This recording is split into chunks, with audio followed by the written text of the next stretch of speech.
안녕하세요. 30대 여성으로 약국을 운영하고 있습니다. 눈으로 보기만 해도 저를 이용하려는 사람들을 마주한 적이 있으신가요? 분명히 저는 인간다운 호의와 배려를 가지고 접근했는데 상대방은 제게 본인의 이익만 챙겨가려고 했던 것 같아요. 10년간의 어려움을 겪으면서 쉬어가지 않고 노력해왔는데 마침내 수렁에서 벗어날 기회를 얻을 수 있었어요. 어릴 적에 아버지가 돌아가시고 어머니와 둘만 살고 있어서 가족 관계가 참 애틋하단 느낌입니다. 그래서 자연스럽게 학생 시절부터 어머니에게 종속적이었어요. 딸이자 친구이자 보호자의 역할도 하면서 제 일상은 어머니 중심으로 돌아갔습니다. 둘 다 가족에 대한 애착이 있어 어머니도 마찬가지였고, 그래서 그런지 어려서부터 만약 결혼을 한다면 제 배우자는 제 가족에게 잘하는 사람이고, 가족을 소중히 하는 사람이어야 했어요. 우리 어머니를 본인의 어머니처럼 대해주고 살들이 챙길 수 있는 그런 사람을 만나고 싶었어요. 또한 저도 그 사람의 가족들에게 그만큼 잘 할 거예요. 그런데 그런 사람이 제게 나타났어요. 저는 막 약대를 졸업해서 약사 국가고시를 준비하고 있어요. 12월에는 정신없이 공부를 하고 있습니다. 제 친구 중 한 명이 간호사이고 그 친구가 남자 한 명을 소개해달라고 요청했습니다. 저는 이 시기에 어떤 사람인지 궁금해했지만 시험이 끝날 때까지 만날 계획이 없다고 말씀했습니다. 하지만 친구는 이 남자를 추천하면서 정말 괜찮으니 시험이 끝나면 만나보라고 유혹을 했어요. 시험은 중요하지만 함께 응원해주는 사람이 있다면 더 잘할 수 있다는 친구의 말에 감동하여 그냥 가볍게 만나보기로 결심했습니다. 소개받게 된 그 사람은 정말 친구가 말한 대로 너무 좋은 사람이었습니다. 졸업 후 국내 유명 제약회사에 입사한 그 남자는 깔끔한 외모와 유머러스하면서 따뜻한 성격을 가졌습니다. 그의 곁에 있으면 참 설레고요. 쓰시려는 내용을 이해했지만 현재 문장 구조와 문법이 매우 어색합니다. 다시 작성해 드리겠습니다. 편안했더라면 시험세나 뜨지 않았겠지만 그렇지 않아 이런 안타까운 생각이 드는 것도 어쩔 수 없다고 느꼈어요. 공부 때문에 몇 번 만날 기회도 없겠지만 계속 만나면 서로에게 시간 낭비가 될 것 같다는 생각이 들었거든요. 그래서 한 달 정도 간격을 두고 만나는 게 나을 것 같아서 말을 꺼내봤어요. 성규 씨가 정말 마음에 들긴 하는데 선교 씨는 국시 시험을 준비하고 있어서요. 혹시 제가 시험 준비하는데 방해되지는 않나요? 아니라기보다는 제 집중력이 흩어지기도 하고 공부 중간에 놀림당할 가능성도 있어서 그런 것입니다. 성교 씨에도 연애 초반에 연애가 시험 공부 뒤치다거리나 기모하잖아요. 아니요. 저는 오히려 서영 씨를 도와줄 수 있어서 좋은데요. 사절을 여 사람이 공부만 하면 얼마나 외로워요. 저는 그런 건 안 바래요. 그냥 서영 씨랑 밥 먹을 때 종종 같이 먹고 서영 씨가 공부하다 지쳐서 누구한테 말하거나 그냥 옆에만 있고 싶다고 하면 제가 그 사람이 되고 싶은 것뿐이에요. 남들이 다 하는 연애는 서영지 시험 다 끝나고 하죠. 나는 내가 자신이 없으니까 여기서 그만하자는 말에 내가 두 사람 목소리에 자신이 있다는 남자. 제가 그때 공부를 하느라 마음이 조급했던 게 있었는데 그 불안감이 싹 풀리더라고요. 그때 정말 바보가 아니었나 싶을 정도로 이 남자랑 결혼도 할 수 있을 것 같더라고요. 김치찌개를 사발에 담아 먹는 생각까지 했었죠. 결국에는 정말 그 사람과 결혼까지 하게 되었는데 그때는 김칫국은 아니라 생각했지만요. 그렇게 우리는 연애를 시작했습니다. 그 당시 연애는 대부분 제가 다니던 독서실에서 데이트를 했어요. 제가 공부를 하면 남편은 옆에서 책을 보거나 가벼운 자격증 공부를 함께 준비했죠. 확실히 남편이 말한 것처럼 같이 공부를 하니까 오랜 시간을 보내도 외로움을 느끼지 않았어요. 함께 하니까 시너지도 생기고 좋았어요. 그 밖에도 바쁜 나를 위해 남편은 효도하는 모습을 했습니다. 톡톡히 했네요. 공부하는 기간이 길기 때문에 어버이날과 어머니 생신을 제대로 챙기지 못한 것이 조금 아쉬워요. 고향에 계시던 어머니는 딸이 혼자 타지에서 공부하느라 바빠한다는 것을 이해해 주셨어요. 제 마음 한편은 항상 안정하지 않았지만 당장 끝내야 하는 공부가 정해져 있기도 했고 어머니의 생신이 있어서 충분히 독서실에 몰두하며 공부했습니다. 그래서 오전 공부를 마치고 점심을 먹기 위해 휴게실로 이동했어요.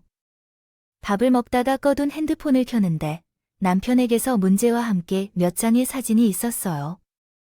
그 사진에는 남편과 어머니가 함께 경치가 좋은 레스토랑에서 식사를 하고 있는 모습이 담겨 있었어요. 하다가 찍은 것 같은 사진이 있었죠. 우리 서영이가 대신해서 내가 이를 효자 노릇했지.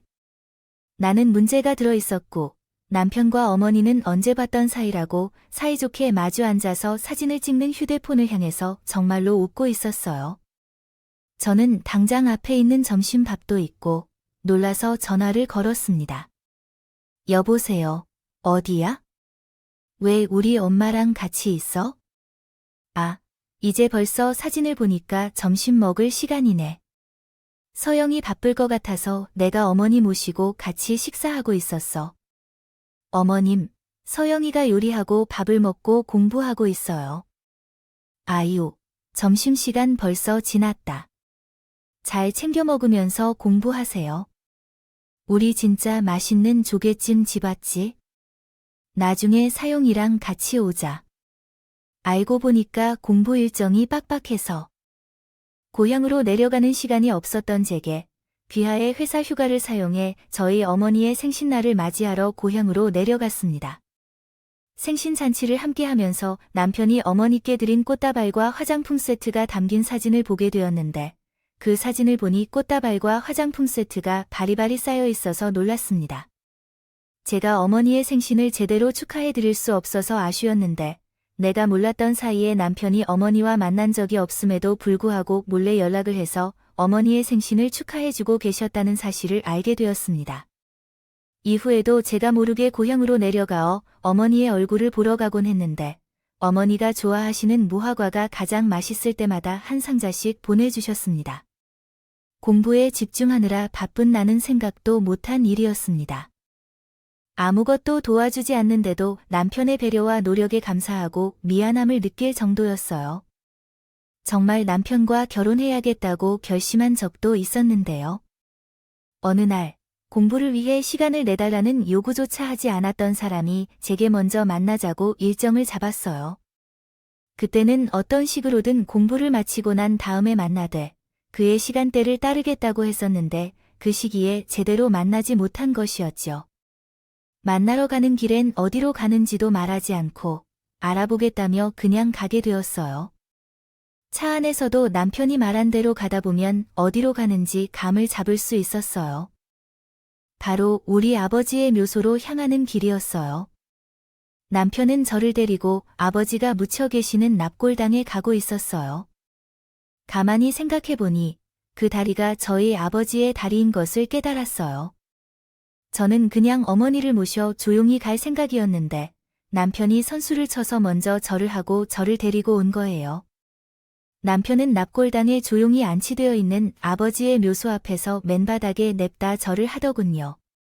남편은 아버지가 푸근하게 웃고 계신 사진 앞에서 제 손을 꼭 잡아주었어요.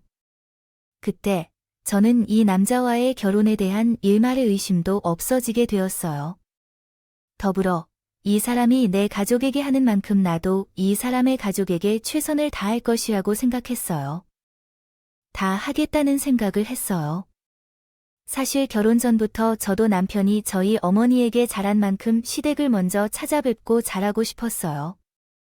근데 저희 2인 4개의 결혼 이야기가 구체화된 이후에도 남편이 딱히 시댁 식구들에게 저를 소개시켜주지 않았어요. 설마 아직 시험을 앞둔 백수라서 소개시키기가 좀 그런가 했는데 남편은 그냥 공부에만 집중할 때라고 결혼한 이후에는 그때부터 잘해도 늦지 않는다고 했어요. 다행히 저는 남편의 응원과 도움으로 약사 시험에 합격했고 그 다음에 남편과 약속한 대로 결혼을 했습니다.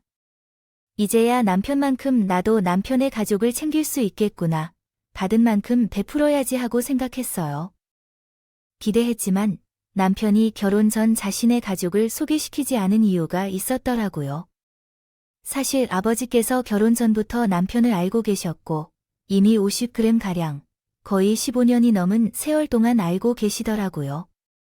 아침에 일어나자마자 물 대신에 술을 먼저 마시는 술꾼인 것으로 알려져 있었지요.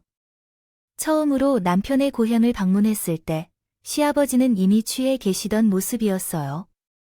시아버지는 50대 중반에 사업이 실패한 이후 일을 한 번도 하지 않았다고 합니다. 이를 긍정적으로 표현하면 배짱이 있는 삶이라고 말할 수도 있지만 부정적으로 표현하면 책임감이 없는 삶이었지요. 때로는 술을 마시다가 시비가 생겨 경찰서에까지 가기도 했었습니다. 도 왔다 갔다 했다고 그 동네에서 유명한 사람들이라고 합니다. 아, 이래서 남편이 먼저 소개시켜주는 걸 선호하는구나 싶었어요. 시누이와 시아버지가 시비합의금을 한 번씩 물어주셨다고 하는데 심각하다고 생각했습니다. 그러나 시아버지께서 오랫동안 일을 안 하셨다고 하시니 아마 어머니가 주 역할을 하신 건가요 했습니다. 하지만 어머니께서도 따로 고정적인 일을 안 하신다고 하시더라고요. 시부모님께서 일을 안 하고 계시더라도 모아둔 재산이 있거나 하는 얘기를 남편에게 들은 적이 없어서 조금 넌지시 물어본 적이 있어요. 아버님과 어머님이 일을 안 하시면 시댁 생활비는 어떻게 되나요? 종종 어머니께서 요모님들과 함께 단계별로 식당이나 청소도 하신다고 하십니다. 평소에 우리 형제는 용돈으로 생활하고 계셨지만 남의 집 얘기라면 가볍게 넘어갔던 것 같습니다. 그러나 요즘은 제 가족의 일이니까 기분이 이상하네요. 그래서 이제부터 남편과 제가 서로 상의해서 용돈을 드려야겠다는 생각이 들었어요. 남편이 몇 년 동안 혼자 준 용돈이 그렇게 많지 않을 텐데, 하지만 사람이 용돈만으로는 살 수 없는 것 같아요. 가전제품이 고장 일어나거나 질병에 걸릴 때 급히 돈이 필요할 수도 있는데, 그런 경우는 어떻게 해결했을까 하는 의문이 들었습니다. 그런데 결혼 후 시댁에 갔다가 그 의문이 풀렸어요. 시댁에서 시어머니가 주방에서 점심을 준비하고 계셨습니다. 주방에 있는 식기세척기, 냉장고, 전자레인지 등등 모든 가전제품들이 굉장히 새로운 것들이에요. 심지어 모두 브랜드를 맞춰 같은 스타일로 바꾼 것 같아서 시어머니께 말씀드렸어요. 어머님, 주방에 있는 가전제품들이 다 새 것 같이 보여요. 재작년에 보았던 모델 같은데 맞나요? 네, 맞아요. 꼭 그거 바꾸면 더 좋겠어요. 다 둥이가 해준 거야? 아가씨도 가요? 그래, 몇 달간 졸아서 겨우 해줬다니까요. 나는 친구 집에 갔다가 아주 깨끗한 주방 제품만 있는 걸 보고 왔는데 우리 집 주방이 너무 더럽게 보여요. 와, 가구가 진짜 통해서 크네요. 초등학교 교사면 월급이 주방 가전제품 다 바꿔줄 정도로 여유롭진 않았을 텐데. 아, 걔가 나 닮았어서 통도 큽니다. 그리고 돈도 를 주포해서 잘 모아. 근데 뭐 어떡해. 작년에 시작하고 나서 이런 것들도 다 끝났지. 뭐 서방이 눈치 준다고 이제 용돈도 안 줘. 그때 시어머니의 말투가 굉장히 기억에 남네요.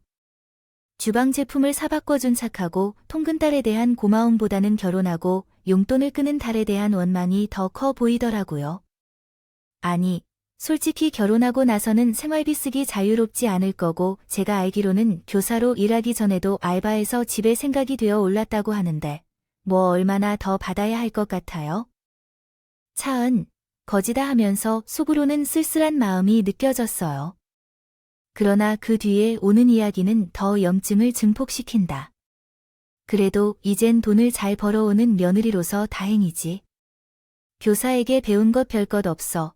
우리 약사 선생님에게 배울 것만 있다. 최근에 우리 며느리 약국에 물을 퍼놓고 그러니까 돈을 벌게 해달라고 하는 걸 보니까 이때 알게 되었습니다. 매번 시댁에 가면서 신우가 해주던 역할을 이제는 내가 대신할 수 있겠다고 생각했어요. 그리고 이 생각은 절대로 피할 수 없었어요. 결혼 후 얼마 안 가서요. 시어머니는 제가 원하거나 바꾸고 싶은 것이 있다면 문자를 보내시기 시작했어요. 그녀는 핸드폰을 잘 다루시는지 그 물건을 파는 인터넷 링크를 복사해서 제게 보내셨어요. 처음에는 별로 부담스럽지 않은 물건이면 사서 보내주셨죠. 어느 날 친구를 만나러 갔다가 친구가 휴대용 냄비 세트를 가져왔는데 너무 좋아 보여서 생일이라 하나 사달라고 부탁하셔서 보냈고요. 옆집 아줌마가 목에 진주 목걸이를 착용하고 다니다가 너무 예쁘다며 하나를 더 달라고 하셔서 또 하나를 보내드렸어요. 게다가 시아버지는 가게에서 금 팔찌를 해서 다니시는 걸 보고 생신날 선물로 그것을 달라고 부탁하셨답니다. 딱 봐도 아시겠죠? 부모님들은 주변 사람들이 뭔가 좋은 것을 하고 있으면 본인들도 가져야만 마음이 풀리는 사람들이셨어요. 사람이 사치를 좀 부릴 수는 있지만 그것을 너무 당연하게 바라는 게 문제였어요. 하지만 참을 수 있었어요. 남편은 결혼 전부터 제 어머니에게 너무 잘했기 때문이죠. 부모님이 어떤 분들이든 저는 남편을 사랑하고 또 남편에게 받은 만큼 보답하고 싶은 마음이 있어서 참을 수 있었어요. 그런데 금 팔찌 때문에 좀 과한 것 같아서 남편에게 말했어요. 부모님이 요즘 좀 많이 사달라는 것 같아요. 맞아요. 우리 부모님이 좀 그래, 솔직히 말해서요.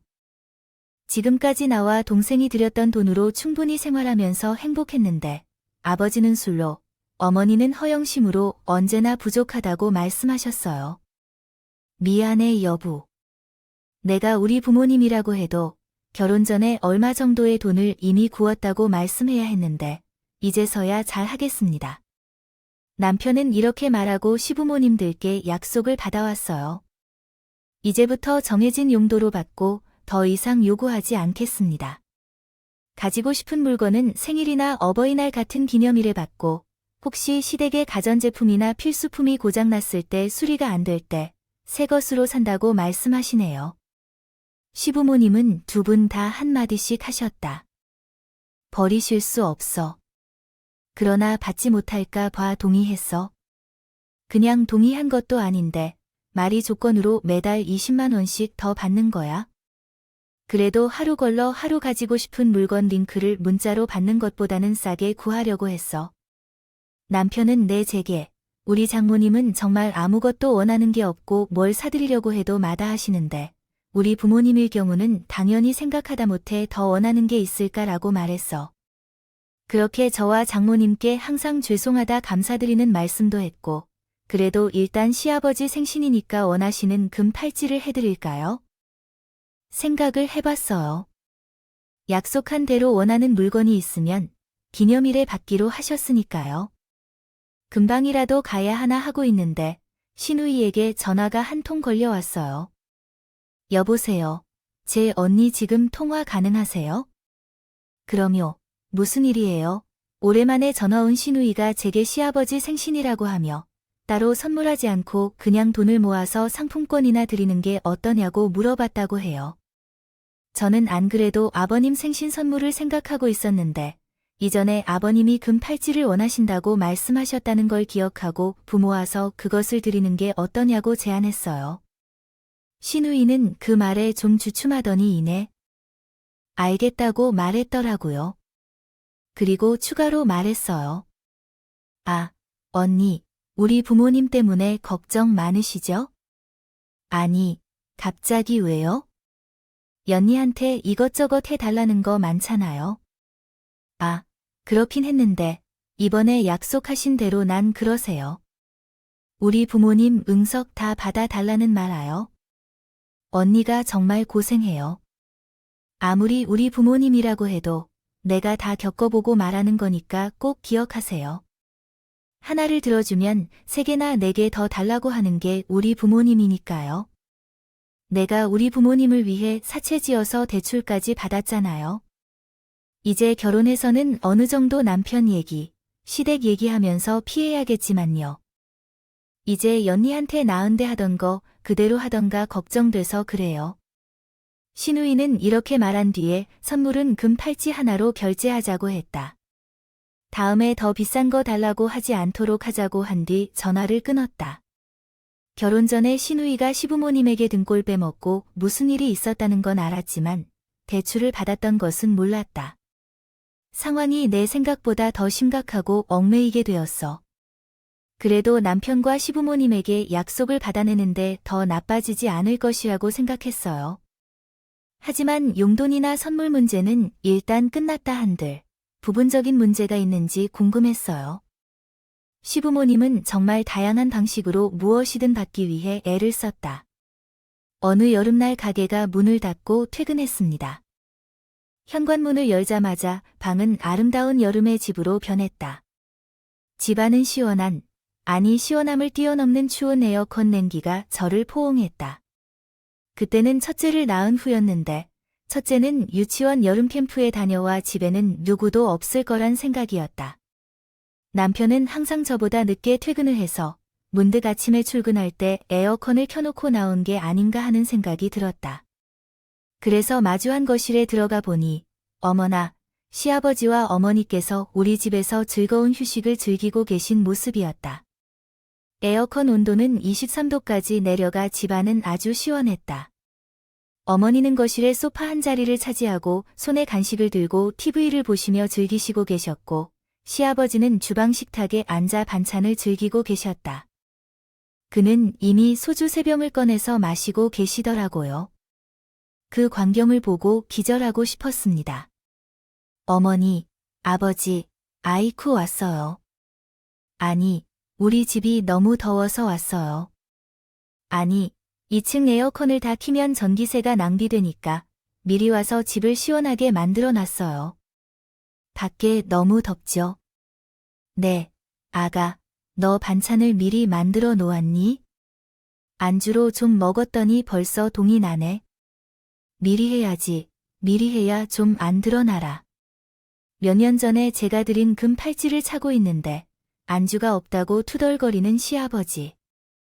아무리 내가 며느리라고 해도 이분이네 시부모님의 말씀이라고 해도 너무 화가 났던 것 같아요. 에어컨 전기세를 아끼기 위해서 사람이 없는 집에 들어와서 이러니 난리를 쳐놓는다고요. 그 자리에서 당장 하는 게 없어서 조용히 시부모님께서 늘어놓은 난장판을 정리하기 시작했어요. 그날은 그렇게 조용히 지나갔어요. 집에 온 남편이 화를 냈지만 저는 별말 하지 않았어요. 떠나실 때 시부모님이 양손에 세제 한 통, 새것 1개와 와인 1병을 챙겨가시는 걸 보고 그냥 넘겼어요. 그리고 나중에 첫째가 캠프에서 돌아온 주말에 시댁으로 갔어요. 첫째에게 미리 얘기해 오늘 가서 할머니께 맛있는 거 많이 달라고 해. 영우가 먹고 싶어 하는 거든 하라고 말씀하셨어요. 라고 말했는데 이건 엄마의 거짓말인 걸 모르는 애는 시댁에 가자마자 바로 배고프다고 밥 달라고 노래를 부르더라고요. 우리 첫째는 우량아로 태어나서 타고난 듯이 가거든요. 뱃속에서 이미 너무 커서 제왕적인 역할밖에 할 수밖에 없었거든요. 어린이집에서도 웬만한 성인 여성만큼 먹는데 그 얘가 배고프다고 하니 시댁밥통은 다 비워지는 날이었죠. 그리고 오랜만에 시댁에서 시아버지랑 술 한잔 하고 싶다고 했더니 시아버지가 깨는 고량주를 다 마셔서 왔어요. 너무 유치한 복수를 줬네요, 알아요. 하지만 고량주 빈 병을 보고 허탈한 표정을 짓는 시아버지를 보니까 마음이 좀 편해졌어요. 너무나 당연한 일로 며느리 집에 와서 사리사욕 다 챙겨 가시 부모님께 똑같은 수준으로 대갚아주고 싶었거든요. 그래도 똑같은 짓을 보면 좀 반성을 하지 않을까 해서요. 또한 약국에서 일하고 있는데 딸랑거리는 차인벨 소리와 함께 낯익은 얼굴인 약호가 안으로 들어오는 거예요. 어서 오세요. 아버님, 시아버지께서 또 술을 한잔 하신 건지 거하게 불그스름한 얼굴로 보이는 두 분과 함께 제 약국으로 들어오시는 거예요. 아, 다들 앉으셔요. 뭐 필요한 게 있으신가요? 여기 우리 며느리 앞국이야. 아이고, 며느리가 약사라니 평생 약가심을 해야겠네요. 걱정할 일은 없겠네. 당연하지. 뭐, 다들 뭐 하나 마실래? 예, 서영아. 여기 비타민이 들어간 음료 좀 3개 내와라. 무슨 다방에 오신 건가요? 며느리. 약국에 술에 취해 들어온 걸로 모자라서 뭐 하나 공짜로 먹게 가져오라고 하시다니. 제가 아무것도 안 하고 가만히 있으니까 시아버지는 괴념치 않고 약국 옆에 된쌍화탕 박스를 하나 둘 옆구리에 끼더니 친구분들에게 나누어 주는 걸로 알고 있어요. 자, 받아. 그 쌍화탕은 아까 어떤 게 아니었어요? 음료 한 박스.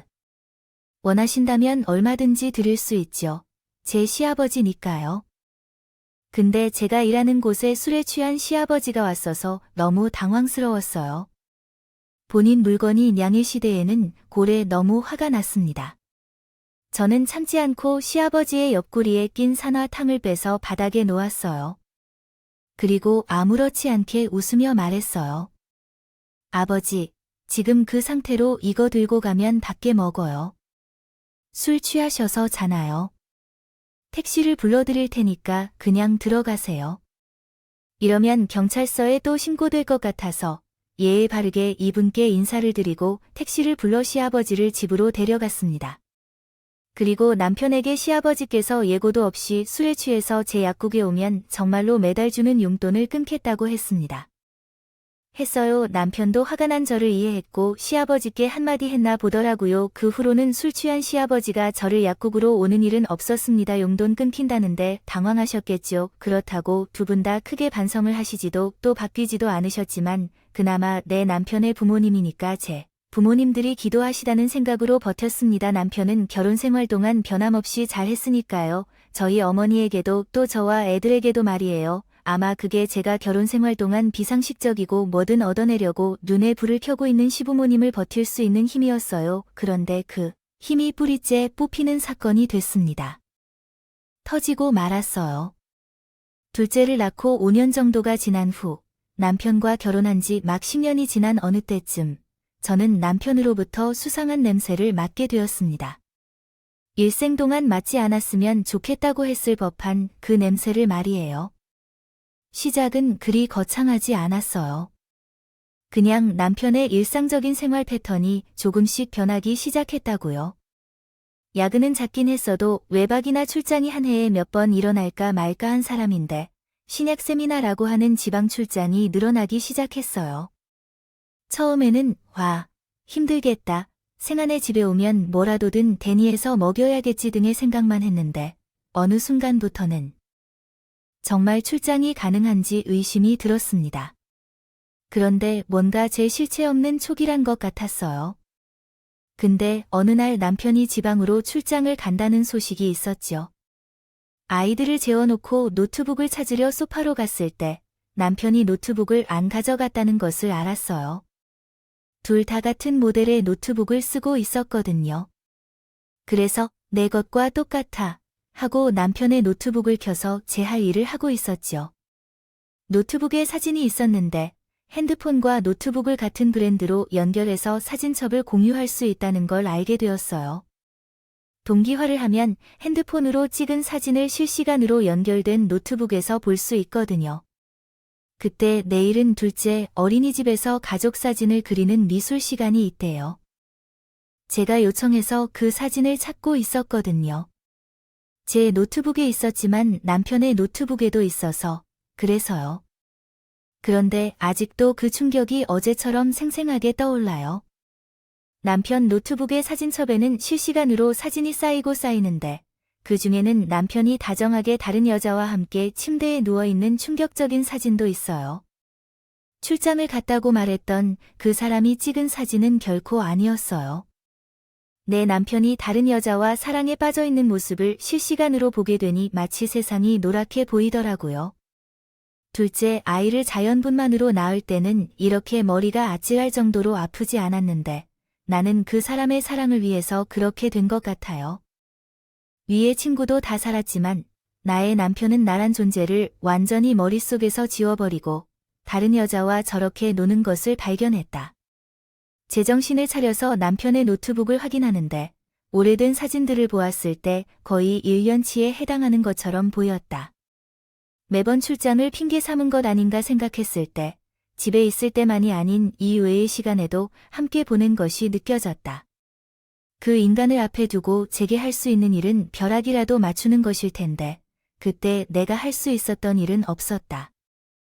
조용하고 침착하게 증거를 수집하는 것뿐이었습니다. 아무리 좋은 날이 있었어도 나와 우리 아이들은 각자의 욕망 때문에 그 날을 우리 삶에서 지워야 했다는 것이 도저히 용납할 수 없었습니다. 그래도 그녀의 부모와는 다른 사람으로 생각했지만 본질적으로는 똑같이 이기적인 사람이었던 것에 큰 배신감을 느꼈습니다. 하지만 사진첩의 사진만으로는 충분하지 않았습니다. 당장 제가 그 사람을 쫓아다니며 바람을 잡는 증거를 모으기 힘들었기 때문에 사람을 고용해서 남편의 움직임을 파악하게 했습니다. 그것은 괴산 생활 속에서 그가 바람을 피우고 있었음을 증명하고 싶었기 때문이었습니다. 흥신소를 요리한 뒤 더 충격적이었던 사실은 바람을 피우던 여성이 다른 사람의 유부녀였다는 것입니다. 그녀는 그가 소속된 큰 규모의 병원에서 일하는 의사였다.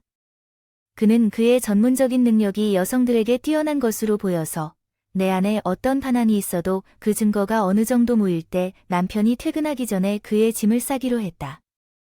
그것은 제 짐이 아니라 남편의 짐을 말하는 거죠. 필요한 물건들만 사서 현관에 2개의 트렁크 백으로 만들어 놓고 남편을 기다렸다. 남편이 귀가 시간이 점점 가까워지면서 내 마음소리도 점점 커질 것 같은 느낌이었다. 그리고 1, 2, 3으로 문이 열리는 소리가 들렸고 나는 남편이 현관 문을 열기 시작할 때 애들인다. 남편의 얼굴에 있는 사진을 뿌리고 말았어요. 그 인간이 바람피고 있는 사진들이라니. 이게 뭐야? 무슨 짓을 한 거야? 영어를 모르는 남편이 나를 보고 물어도 나는 입을 열지 않았어요.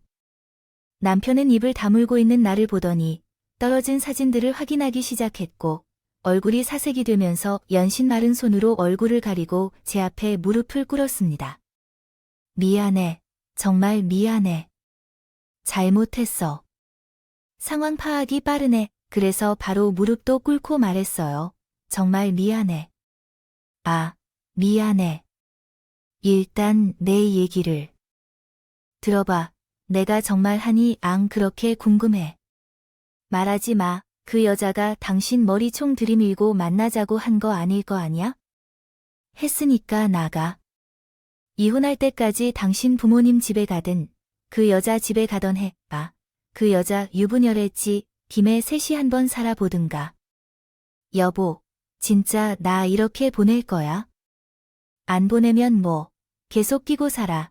나랑 애들 머릿속에서 짝지우고 다른 여자랑 행복하게 있었던 당신을. 나, 그 정도로 비위한 좋아?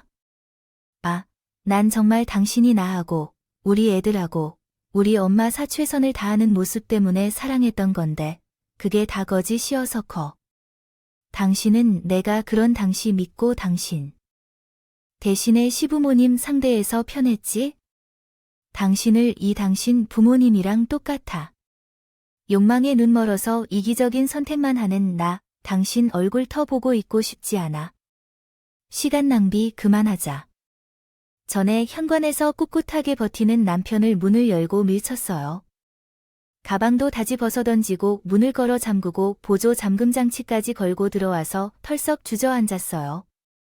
제 인생의 커다란 부분을 누가 도려낸 것 같은 기분이 들죠. 근데 제가 이혼 절차를 밟기도 전에 또 한 번 제 속을 뒤지는 일이 터졌습니다. 남편을 집에서 쫓아냈으니 다음 주 주말에 시부모님이 찾아오셨더라고요.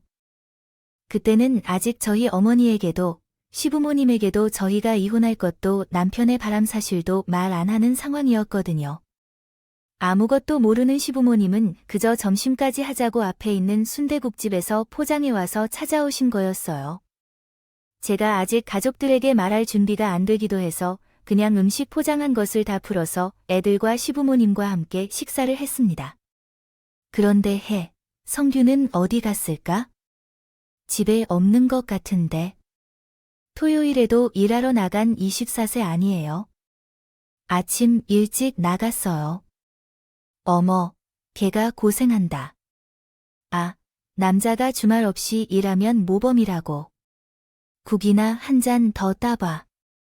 지나가는데 냄새가 아주 죽이더라고 안 사올 수가 있어야지. 음악이 흘러나옵니다. 어쩌면 시부모님과 얼굴을 보면서 먹는 마지막 식사가 되겠구나 하는 생각에 뭔가 싱숭생숭했어요. 그냥 별말 없이 밥만 먹었죠. 그래도 나 생각해서 주말에 음식도 포장해 오셨군요. 아, 속으로 생각하고 있는데. 시어머니가 국그릇을 거의 다 비우시고 뭔가 쭈뼛쭈뼛 하시더라고요. 마치 제가 언제 다 먹을 것인지 눈치 보는 듯한 사람처럼요. 그게 제 착각이 아니었다는 것은 제가 다 먹고 입가심으로 물을 마셨기 때문에 시부모님이 서로 눈을 마주쳤고 시아버지는 목을 크게 디게 드셨는데 시어머니는 입맛을 한 번 더 디심으로써 드디어 입을 여시더라고요. 네, 내가 내게 주영이 엄마 얘기한 적이 있나요? 예전에 내 집에 왔다가 본 적이 있었을 텐데. 아니요, 잘 기억은 안 나는데요. 그래요. 아무튼 이번에 전셋집을 524회 갔다고 해서 저번 주 집들이 한다고 불러서 갔더니 너무 좋았어요. 네, 아주 깔끔하게 집주인이 리모델링까지 한다던데. 참, 사람이 어느 정도 나이가 되면 그런 집에서 살다 보면 우울해지지 않을까 싶은데 그렇죠? 맞아, 나도 그렇게 생각해. 나나 양반처럼 조금만 있으면 어른들이 아직도 다 쓰러져가는 빌라에 사는 게 영 그렇지. 저는 그 순간, 아, 이게 뭐야? 설마 내가 예상하는 대로 그 얘기를 꺼내려고 했습니다. 근데 아니라면서 내가 아는 사람이 부동산을 하는데 요번에 전세로 좋은 매물이 나왔다 해. 이게 3억짜리인데 이 가격에 그 아파트면 어때? 거기서 거래하려고 해. 그래서 그런데 너 우리 전세자금 3억이 해줄 수 없니? 아, 우리가 너한테 우리 명의로 덜렁 해달라는 건 아니야. 새아가니 이름으로 하고 우리가 삶에 어떻게 할지 물어보는 거지. 우리가 그렇게 염치 없는 사람은 아니에요. 그래, 너 지금 약국도 잘 되고 돈도 잘 벌고 있으니까 우리가 이런 부탁을 하는 거지. 언제? 그래도 우리 성규보다는 네가 잘 보이니까 너한테 먼저 말하는 거야. 예, 어차피 우리가 산다고 해도 네 집이니까 우리 명의로 안 하고 네 명의로 해도 돼. 그리고 필라에 살고 있는데 필라를 처분하면 그래도 나는 이런 모습이고 나오는 것 같더라. 그 돈이 있다면 나도 양반인 너로부터 더 나아지지 않을까? 버리는 거니까 오히려 너희가 더 편하지 않겠어? 주렁한 기분 아시나요? 상대방이 너무 당연하고 자연스럽게 말해서 내 상식이 흔들리는 느낌이에요. 딱 그게 연돼요.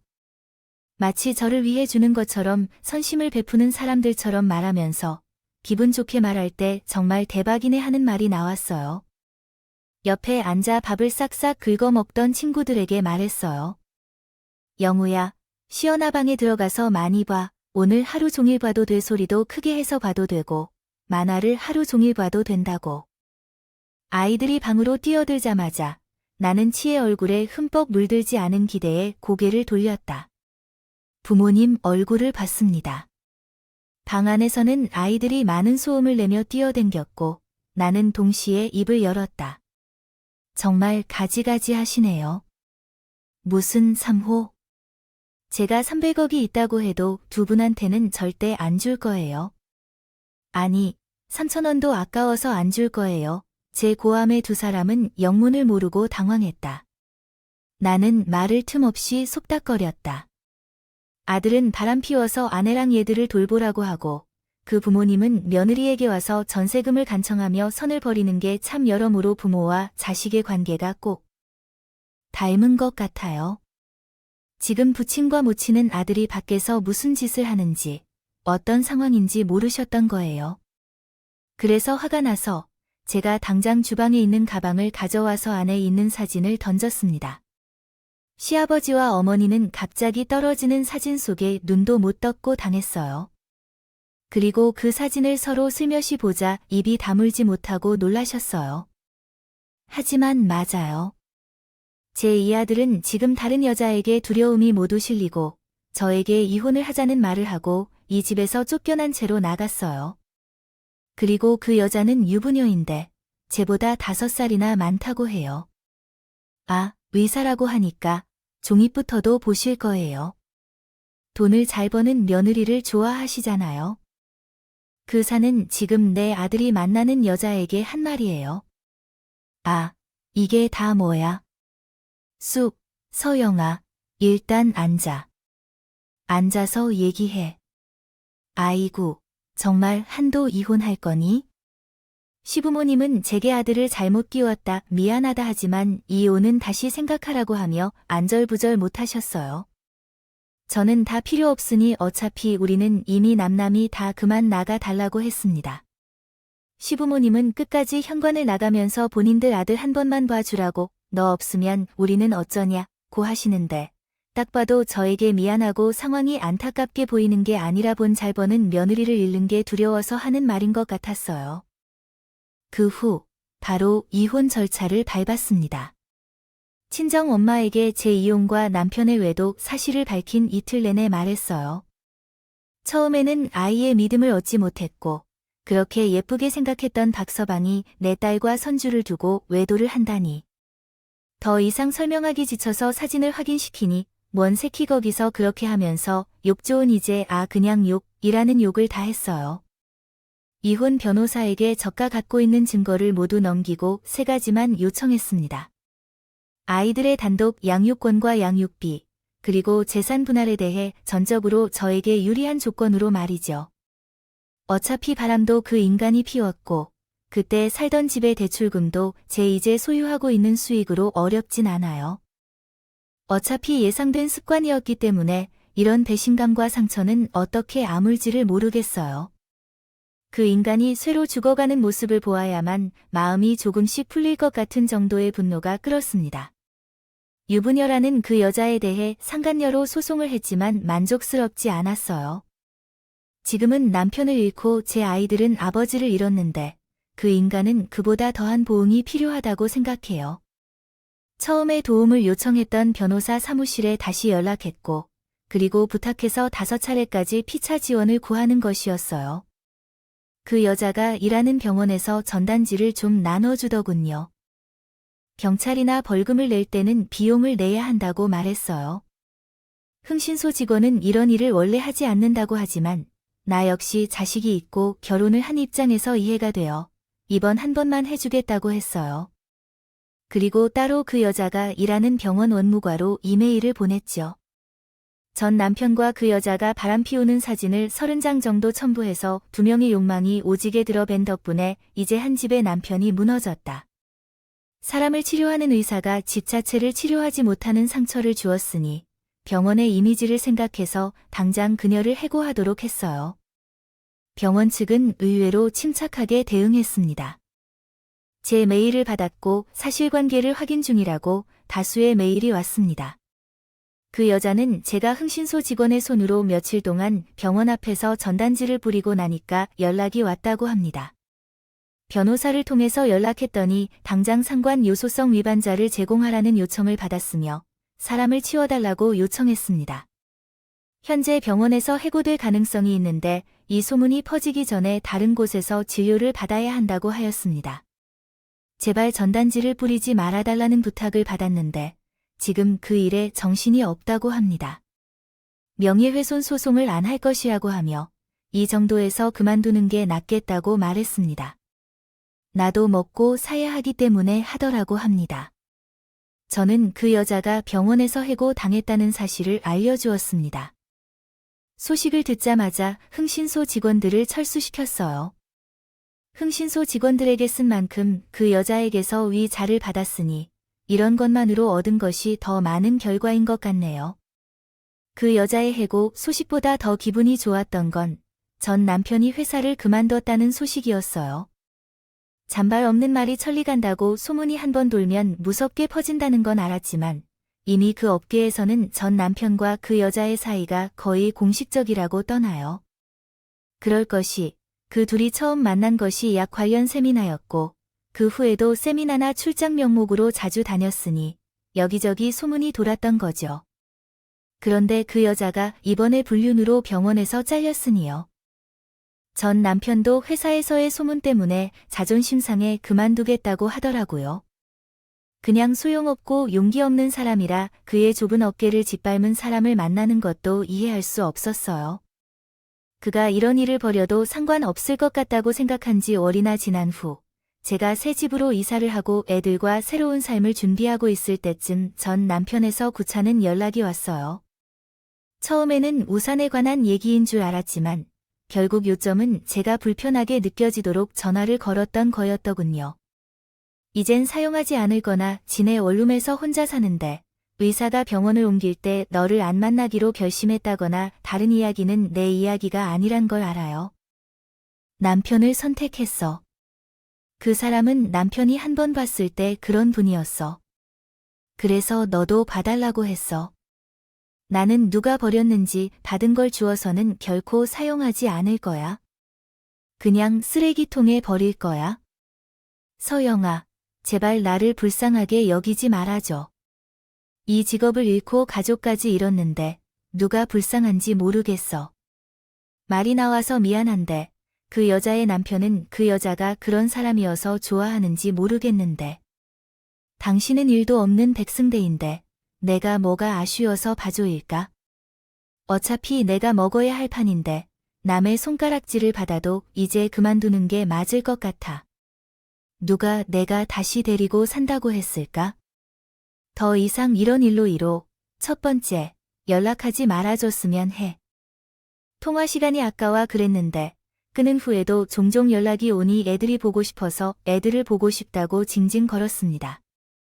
분명 연애할 때는 누구보다 멋있는 사람이라고 생각했는데 모두 허상이고 착각이었던 것 같아요.